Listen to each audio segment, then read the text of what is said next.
بیچ میں کچھ آیات ایسی ہیں جو زیادہ توجہ کے قابل ہیں اور ہماری روزمرہ کی زندگی میں ہمیں ان کی بڑی اشد ضرورت ہے، جو اگرچہ مسائل فقہ تو نہیں لیکن ضرورت کے لحاظ سے، روزمرہ کے اخلاقی رویوں کے لحاظ سے اس کی بڑی ضرورت ہے۔ ان چند آیات کا بھی ہم نے انتخاب کیا، انشاءاللہ اس پر بھی کچھ بات کرتا ہوں۔ اس پارے کے آخر میں نا اللہ کریم نے ایک واقعہ بیان فرمایا ہے۔ اس میں اللہ تبارک و تعالیٰ نے نا بنی اسرائیل کا ایک واقعہ بڑی تفصیل کے ساتھ، اور وہ اس پارے کے اختتام پر عقیدے کے لحاظ سے، نظریے کے لحاظ سے، سمجھنے کے لحاظ سے بڑی اہم چیز ہے، اس پر ضرور غور فرمائیں۔ وہ یہ ہوا کہ بنی اسرائیل کے اندر ہمیشہ ایسے ہوتا تھا کہ اللہ تبارک و تعالیٰ ایک پیغمبر اور ایک بادشاہ، بنی اسرائیل کے اندر ہمیشہ نبی اور بادشاہ موجود رہتے تھے۔ ایک وقت ایسا آیا کہ بنی اسرائیل میں کوئی نبی نہیں تھے، اور بنی اسرائیل کا جو اپنا علاقہ تھا نا وہ ملک شام ہے، تو قوم عمال کا ایک قوم تھی اور بڑے سخت گیر لوگ تھے۔ انہوں نے بنی اسرائیل والوں کے ساتھ لڑائی کی، جہاد کیا اور انہیں ان کے علاقے سے نکال دیا۔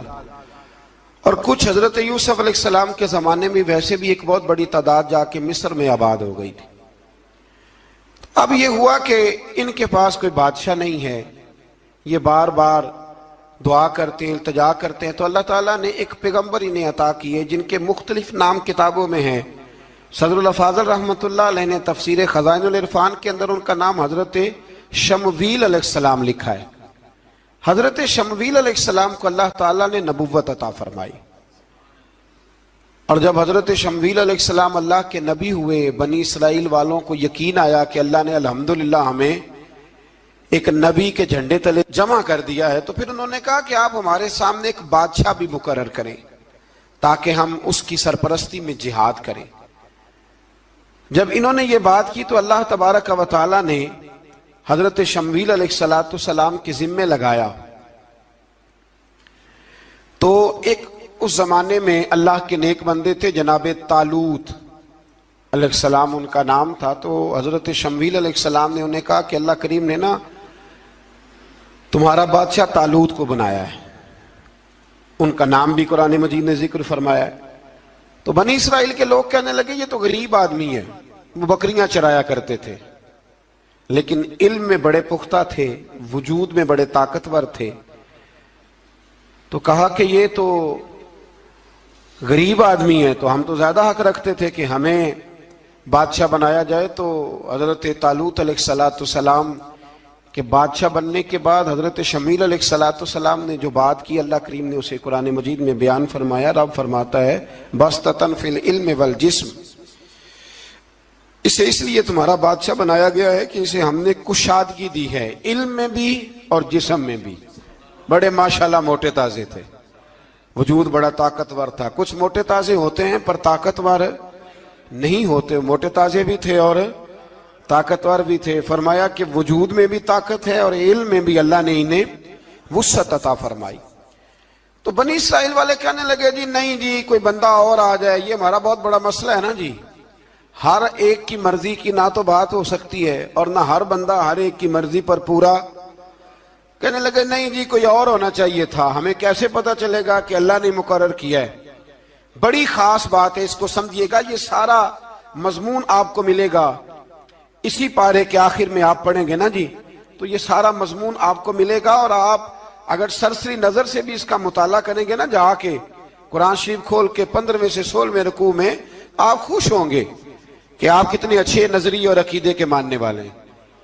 تو جب کہا نا کہ طالوت کو ہمارا بادشاہ بنایا گیا تو دلیل کیا ہے؟ تو قرآن کہتا ہے کہ حضرت شمویل علیہ السلام نے فرمایا کہ تمہارا ایک تابوت تھا، ایک صندوق تھا تمہارے پاس، وہ صندوق تمہارا قوم عمال کا اٹھا کے لے گئی تھی۔ ان کے بادشاہ ہونے کی دلیل یہ ہے کہ اللہ تمہارا وہ صندوق تمہیں واپس کر دے گا، وہ تمہارا صندوق تمہیں واپس کر دے گا۔ اس صندوق میں کیا ہے؟ وہ حضرت آدم جنت سے ساتھ لے کے آئے تھے، اس میں تھا کیا؟ تو قرآن مجید کہتا ہے کہ اس کے اندر نا حضرت ہارون علیہ السلام اور حضرت موسیٰ علیہ السلام کے تبرکات تھے۔ تبرکات، کل میں ایک مولوی دیکھ رہا تھا بیچارہ، ایک بندہ نا مسجد نبی کے ساتھ غلاف اور شاید کوئی کفن تھا، وہ مسجد نبی کی دیواروں سے مس کر رہا تھا، تو وہ کہہ رہا تھا نہیں اس سے کیا ہوتا ہے، تبرک کوئی چیز نہیں، اچھے اعمال کی وجہ سے بندہ بخشا جائے گا۔ میں نے کہا تو مجھے ملے تو میں تجھے بخاری کھول کے دکھاؤں کہ حضرت عبد الرحمن ابن عوف جنہیں حضور نے قطعی جنتی کہا، حضور کے وجود پر کرتا دیکھ کے کہنے لگے حضور بڑا ہی سونا لگ رہا ہے، تو فرمایا تجھے چاہیے حضور مل جائے تو کیا ہی بات ہے۔ نبی پاک نے عطا کیا تو صحابہ کہنے لگے عبد الرحمن آپ کو تو ضرورت نہیں تھی، آپ کے پاس تو بڑے لباس ہیں، تو یہ کرتا حضور نے قبول کر لیا، کوئی لے کے آیا اور آپ نے مانگ لیا، تو وہ رو پڑے، کہنے لگے پہننے کے لیے نہیں مانگا، یہ حضور کے جسم سے لگ گیا ہے، میں نے کفن بنانے کے لیے مانگا ہے۔ تو کہتا ہے حضور کے تبرک میں خیر کوئی نہیں۔ اور آپ یقین کریں ان لوگوں پہ حیرانگی ہے، ہم نے بھی مرنا ہے نا جی، بڑی جلدی قبر میں جانا ہے، وقت کا کچھ پتہ نہیں، لیکن اتنے اندھے ہو کر لوگ چیزوں کو دیکھتے ہیں اور اس تیزی کے ساتھ گمراہی پھیلاتے ہیں۔ مجھے باقاعدہ کسی نے ویڈیو بھیجی اور کہنے لگا جی دیکھیں کتنی اچھی بات کر رہا ہے، لوگوں کو سمجھائیں، تو میں نے کہا نہیں اس کو سمجھانے کی ضرورت ہے۔ اور میں نے اس کو دیکھا ہے، وہ جو لال رومال والا میں نے دیکھا ہے، وہ ڈھونڈ ڈھونڈ کے جاہلوں کو پکڑتا ہے، تلاش کرتا ہے، اور اگر کوئی مل جائے بات بتانے والا تو پھر وہ خود پکڑا جاتا ہے، اور کئی دفعہ پکڑا گیا تو نکل گیا ہے۔ اللہ تعالی ہمیں سمجھنے کی توفیق دے، ہم سیانے ہو جائیں تو یہ دور دور تک نظر نہیں آئیں گے انشاءاللہ۔ تو وہ تابوت آئے گا، بنی اسرائیل والوں سے کہا تابوت میں کیا تھا سن لو، اور یہ قرآن مجید ہے۔ آج میری ماننا یہ 15 میں سے 16واں رکوع ضرور ہی پڑھنا کہ وہ آخر تابوت میں کیا تھا، کھولنا ذرا۔ قرآن مجید کہتا ہے کہ حضرت موسیٰ علیہ السلام اور حضرت ہارون کے تبرک تھے، تو تبرک کیا تھے؟ تمام مفسرین نے لکھا ہے کہ حضرت موسیٰ کا ایک کرتا تھا، ایک ڈنڈا تھا، جوتے تھے، اور جناب ہارون علیہ السلام کا امامہ شریف تھا، اور تورات کی کچھ تختیاں تھی۔ تو اس کا فائدہ کیا تھا؟ اس تابوت کا فائدہ یہ تھا کہ بنی اسرائیل والے جب اپنے دشمنوں سے لڑتے تھے تابوت سامنے رکھ کے دعا مانگتے تھے، اللہ انہیں کامیابی عطا کر دیتا تھا۔ تو قوم عمالقہ کو بھی پتہ چل گیا کہ صندوق میں کچھ ہے جس کی وجہ سے یہ کامیاب ہو جاتے ہیں، وہ صندوق اٹھا کے لے گئے۔ اب ان کی کم بختی یہ، کم نصیبی یہ کہ انہوں نے جا کے اسے روڑی پہ پھینک دیا۔ جب روڑی پہ پھینکا تو ان کے اندر بیماریاں آ گئیں، وبائیں پھوٹ پڑی، مرنے لگے، وجود پھولنے لگا۔ پھر ان کے دلوں میں بات آئی کہ یہ ہم نے اس صندوق کی بے ادبی کی ہے۔ صندوق میں کیا ہے؟ تبرکات۔ ہمیں کہتے ہیں جی نالین کا نقشہ کیوں لگایا ہے؟ تمہارے تو بزرگوں کا عقیدہ ہے سر پہ رکھنے کو مل جائے اگر نقش نالے پاک حضور تو پھر کہیں گے کہ ہاں تاجدار ہم بھی ہیں۔ تو کہا کہ اس کے اندر یہ تبرکات تھے، انہیں بھی سمجھ میں آئی، تو انہوں نے نا بیل گاڑی منگائی اور وہ صندوق اٹھا کے اس کے اوپر رکھ دیا۔ اب کیا ہوا؟ قرآن کہتا ہے کہ فرشتوں نے نا اس صندوق کو وہاں سے اٹھایا۔ مفسرین نے لکھا اس کا معنی یہ بھی ہو سکتا ہے کہ اس بیل گاڑی کو ڈائریکشن پہ لگایا، ادھر سے حضرت شمویل علیہ السلام نے جناب طالوت کو بادشاہ بنا دیا، اور ادھر سے وہ صندوق چل پڑا۔ کہا بھئی ہم ان کو کیسے بادشاہ مانے؟ تو فرمایا بادشاہ اس طرح مانو گے کہ تمہارا وہ صندوق آ جائے گا، اور قرآن کہتے ہیں اس صندوق میں تمہارے دلوں کا سکون ہے، اس میں تمہارے دلوں کا۔ اور بھائی ہماری تو کوشش ہوتی ہے بزرگوں سے کوئی چیز مل جائے، اللہ والوں کا کوئی تبرک ہمارے ہاتھ آ جائے۔ تو وہ صندوق آ گیا، یہ مان گئے۔ اب جہاد کرنے نکلے تو لڑنا تھا جالوت کی قوم کے ساتھ، وہ بڑا سخت آدمی تھا، 3 من سونا اس نے وجود پہ پہنا ہوتا تھا۔ اس کی قوم سے لڑنا ہے، ٹوپی بڑی تگڑی پہنی ہوتی تھی لوہے کی۔ اب کون لڑے؟ ایک نوجوان تھے جن کا نام تھا داؤد علیہ السلام، وہ بھی بکریاں چرایا کرتے تھے۔ اور جن دنوں حضرت طالوت نکلے نا اپنی قوم کو لے کر جالوت کے خلاف لڑنے، تو حضرت داؤد بھی شامل ہو گئے۔ اللہ جب کسی کو نوازتا ہے نا تو پھر خاص ہی کرم نوازی کرتا ہے۔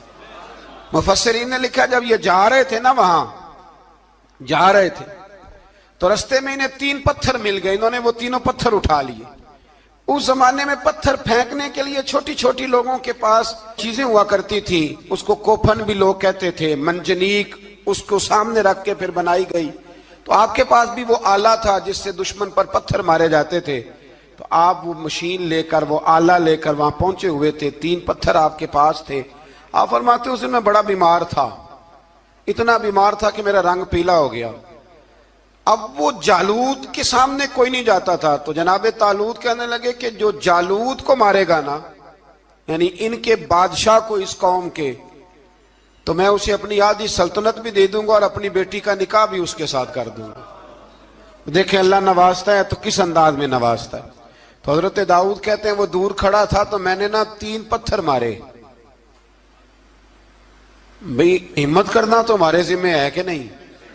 میری ملت کا جوان کہتا ہے میں نے کرنا کرانا کچھ نہیں, یعنی اگر آپ کہیں نا کچھ کرو تو پھر وہ کوئی کام کرنے کی مطلب معاملہ. وہ مجھے کل ایک سنگی کہہ رہے تھے, کہنے لگے جی اللہ کے فضل سے کچھ بھی نہیں کرنا پڑا, مرشد نے نظر کر دی. میں کہا میں ملن گی تو میں انہوں نے سمجھاواں گا کہ کچھ کرا کے نظر کریا کرو, کیونکہ میرے وہ دوست ہیں, میں انہیں جانتا ہوں. نظر میں بڑا کچھ ہوتا ہے, لیکن اللہ بھی تو بندے پہ بڑی نظر رحمت کرتا ہے نا. لیکن کہتا ہے 5 نمازیں پڑھ, رمضان کے روزے رکھ, زکوٰۃ فرض ہو تو ادا کر, یہ سارے کام کر, سچ بول, دیانتداری کر, پھر میں اپنے فضل سے تجھے جنت عطا کروں.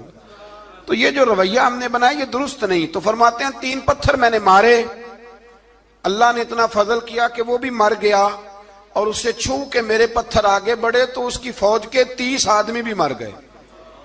3 پتھروں سے 31 بندے اللہ نے مار دیے. فرماتے اس لیے کہ ہاتھ میرے تھے اور طاقتیں میرے رب کریم کی تھی. تو حضرت داؤد علیہ السلام کے حصے میں جناب طالوت کی صاحبزادی بھی آئیں, آدھی سلطنت بھی آئی. کافی سال حضرت طالوت حیات رہے, پھر ان کا وصال ہو گیا. تو ساری سلطنت حضرت داؤد کو ملی, اور پھر اللہ تبارک و تعالیٰ نے انہیں نبوت بھی عطا فرمائی. یہ دنیا میں واحد پیغمبر ہیں جو بیک وقت نبی بھی تھے اور بادشاہ بھی تھے. اور پھر اللہ نے فضل فرمایا, انہوں نے بڑی بڑی فتوحات کی. اور پھر حضرت داؤد کے صاحبزادے کا نام حضرت سلیمان علیہ السلام, پھر ان کے صاحبزادے کا نام حضرت. تو یہ ہوا کیسے؟ یہ سارا کچھ اللہ تبارک و تعالیٰ کے فضل سے ہوا, اس کے کرم سے ہوا. اب اس واقعہ سے ہمیں کیا پتہ چلتا ہے؟ ہمیں یہ پتہ چلتا ہے کہ رب جب فضل فرمائے نہ کسی پہ بھی, تو ہمیں اس بندے کو دیکھ کے راضی ہونا چاہیے, کوئی شکوہ نہیں کرنا چاہیے. اور دوسری بات یہ سمجھ لینا چاہیے کہ حکومتیں, مال, دولت یہ صرف سیاستوں سے نہیں ملتی, یہ خدا کے فضل سے ملتی. اور یہ بھی سمجھ لینا چاہیے کہ جو بزرگوں کے تبرکات ہوتے ہیں ان کی کیا ہی بات ہوتی ہے. چند باتیں ایسی تھیں کہ میرا دل کرتا تھا ان کو دہرایا جائے, اور خاص کر کے ان باتوں پر توجہ کی جائے. یہاں نا اللہ تبارک و تعالیٰ نے ان باتوں میں سے ایک بات کا ذکر فرمایا ہے. یہاں 207 نمبر جو آیت ہے نا اسی پارے کی, اس میں اللہ کریم نے فرمایا کچھ لوگ ایسے ہیں جو اپنی جانیں ہی اللہ کے حوالے کر دیتے ہیں. زندگی کا مقصد دین ہوتا ہے, لٹا دیتے. یہ نازل کب ہوئی؟ یہ آیہ مبارکہ حضرت صہیب رومی کے بارے میں نازل ہوئی. حضرت صہیب رومی رضی اللہ تعالیٰ عنہ بڑے مالدار تھے. مکے سے جب چلے نا تو سارا مال مکے میں چھوڑ دیا, اس لیے کہ اللہ کے رسول مدینے چلے گئے. فرماتے ہیں پھر میں نے مال و دولت کی پرواہ نہیں کی, پھر میں نے یہ سوچا کہ میں نے اپنے حبیب کے پاس طیبہ کے لیے جب نکلا تو کفار نے, قریش مکہ نے روکا, ہم نہیں جانے دیں گے. تو حضرت صہیب رومی فرمانے لگے بھی سنو, میں کمزور نہیں, میں طاقتور آدمی ہوں, اور تم میں سے کوئی ایسا مائی کا لال نہیں جو تیر چلانے میں مجھ سے زیادہ سیانا ہو, تلوار چلانے میں مجھ سے زیادہ عقل مند ہو. جانا مدینے میں نے ہے. اب یہ ہے کہ تم بتاؤ میرے ساتھ تیروں تلواروں سے لڑو گے یا میں تمہیں ایک سودا بتاؤں وہ سودا کرو گے؟ قریش کہنے لگے سودا کیا ہے؟ کہنے لگے میرا بڑا مال ہے, میں مکے میں دفن کر کے آیا ہوں, تم مجھے مدینے جانے دو, میں تمہیں سارے مال کا پتہ بتا دیتا ہوں. ہزاروں لاکھوں میں تھا مال تجارت. دیکھیں جب صحابہ مدینے جاتے تھے تو کتنی قیمت دے کے جایا کرتے تھے. تم مجھے جانے دو, میں تمہیں وہاں کا پتہ بتاتا ہوں. انہوں نے کہا جی بات ٹھیک ہے, آپ پتہ بتا دیں. حضرت صہیب نے ساری زندگی کی جمع پونجی ہزاروں لاکھوں میں ساری دے دی اور مدینے کے لیے تیار ہو گئے. اللہ کریم نے اس بات کو بڑا ہی پسند فرمایا اور فرمایا وَمِنَ النَّاسِ مَن يَشْرِي نَفْسَهُ ابْتِغَاءَ مَرْضَاتِ اللَّهِ، فرمایا کچھ لوگ ایسے ہیں جو اپنی جانیں ہی بیچ دیتے ہیں اللہ کی رضا حاصل کرنے کے لیے، اپنی جانیں بیچ دیتے ہیں، نَفْسَهُ ابْتِغَاءَ مَرْضَاتِ اللَّهِ، اللہ کی رضا حاصل کرنے کے لیے اپنی جانوں کو بیچ دیتے ہیں۔ تو فرمایا پھر اللہ کیا کرتا ہے؟ فرمایا واللہ رؤوف بالعباد، پھر اللہ بھی اپنے بندوں پر بڑا ہی رحم فرمانے والا ہے۔ جب یہ سارا مال دے کے مدینے پہنچے نا تو ان کے استقبال کے لیے جناب عمر پہلے سے موجود تھے۔ حضرت عمر ریسیو کر کے نبی کریم کی بارگاہ میں لے گئے تو فرماتے ہیں حضور نے مجھے دیکھتے ہی فرمایا صہیب زندگی میں تم نے بڑی تجارتیں کی ہوں گی پر یہ جو تم نے سودا کیا ہے نا یہ بڑا ہی نفع والا کیا ہے، یہ جو سودا فرمایا یہ تو نے بڑا، تو دین کے لیے جب آپ کوئی کام کرتے ہیں تو یہ سودا بڑا نفع والا۔ ایک مضمون اور یہاں ہے 216 نمبر آیت میں، وہ بھی بڑا ہی سمجھنے والا ہے۔ اللہ کریم نے جب جہاد فرض کیا نا تو فرمایا کتب علیکم القتال، ہم نے تم پر قتل کرنا، قتال کرنا فرض کیا ہے۔ فرمایا ہو سکتا ہے تمہیں یہ کراہت محسوس ہو، مشکل لگے، برا لگے۔ ایک بات جو آج کی نصیحت ہے اور مضامین قرآن جو ہم سیکھ رہے ہیں اس کے اندر سے ہمیں یہ خاص چیز ہے جس کو سمجھنا چاہیے۔